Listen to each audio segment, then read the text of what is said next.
انسان جب کسی چیز کے فضائل و فوائد پر نظر رکھتا ہے تو اسے اپنانا اس کے لیے بے حد آسان ہو جاتا ہے۔ اخلاق خلق کی جمع ہے جس کا معنی عادت یا طبعیت کے ہے۔ انسان کے ظاہری اعمال اس کے اندرونی ایمان و عقیدہ کا نتیجہ ہوتے ہیں۔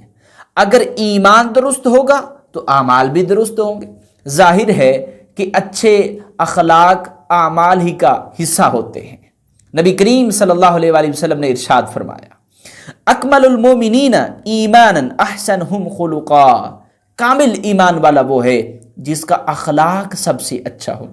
اچھے اخلاق کی وجہ سے انسان اعلیٰ ہو جاتا ہے، انسان قیمتی بن جاتا ہے۔ جس طرح ایک پھل دار درخت اپنے پھل کی وجہ سے زیادہ قیمتی ہو جاتا ہے اگرچہ وہ پھل چھوٹا ہی کیوں نہ ہو، اسی طرح اچھے اخلاق کی وجہ سے انسان اعلیٰ درجہ پا لیتا ہے۔ نبی کریم صلی اللہ علیہ وآلہ وسلم نے ارشاد فرمایا کہ انسان اچھے اخلاق کی وجہ سے دن میں روزہ رکھنے والا اور رات میں عبادت کرنے والے کا درجہ پا لیتا ہے۔ حسن اخلاق کی وجہ سے انسان کی دنیا سنور جاتی ہے۔ حسن خلق سے دوستانہ تعلقات مضبوط ہوتے ہیں۔ حسن خلق سے رزق و روزی میں برکت ہوتی ہے۔ حسن خلق سے عمر میں برکت ہوتی ہے۔ حسن خلق اپنے صاحب کے لیے عزت و تکریم کا سبب بنتا ہے۔ حسن خلق سے قدورتیں دور ہوتی ہیں۔ حسن خلق سے محبت پیدا ہوتی ہے۔ حسن خلق کے سبب قیامت کے دن حساب میں آسانی ہوگی۔ حسن خلق کی وجہ سے انسان جنت میں جائے گا۔ ہر کامیاب انسان کی کامیابی کا راز اس کا اچھا اخلاق ہوتا ہے۔